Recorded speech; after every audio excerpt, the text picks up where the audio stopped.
6,000 మంది, దాదాపు 4 నుంచి 5 సంవత్సరాలు అనుకుంటారు. మీ అందరూ మీ ప్రవేశ పరీక్షలు రాసి నియామక పత్రాలు వచ్చిన తర్వాత ఇవ్వలేకపోయినందుకు ఒక 3 సంవత్సరాలు 3.5 సంవత్సరాల విలువైన కాలం కోల్పోయారు అందరూ. ఆ కాలాన్ని ఎవరు తిరిగి తీసుకురాలేరు. డబ్బు తిరిగి రావచ్చు, కానీ కాలం.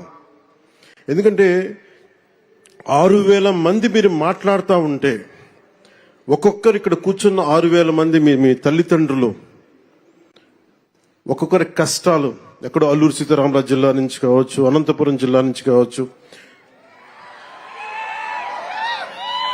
అలాగే మన ఉత్తరాంధ్ర శ్రీకాకుళం, విజయనగరం. అంటే నాకు నుంచి అదే అడుగుతున్నాను, మన హోంమంత్రి అనిత గారిని, సోదరు అనిత గారిని అడుగుతా ఉన్నా, ఎందుకు ఎక్కువ మంది శ్రీకాకుళం, ఉత్తరాంధ్ర ఎందుకు ఎక్కువ చెప్పలేదు, మిగతా జిల్లాల నుంచి రావట్లేదంటే, నాకు మిగతా జిల్లాలు మా గౌరవ ముఖ్యమంత్రి గారు కూడా చెప్తున్నారు, మిలిటరీకి సర్వీసెస్ కి ఎక్కువ మన ఉత్తరాంధ్ర జిల్లా నుంచి వస్తాయని చెప్పి.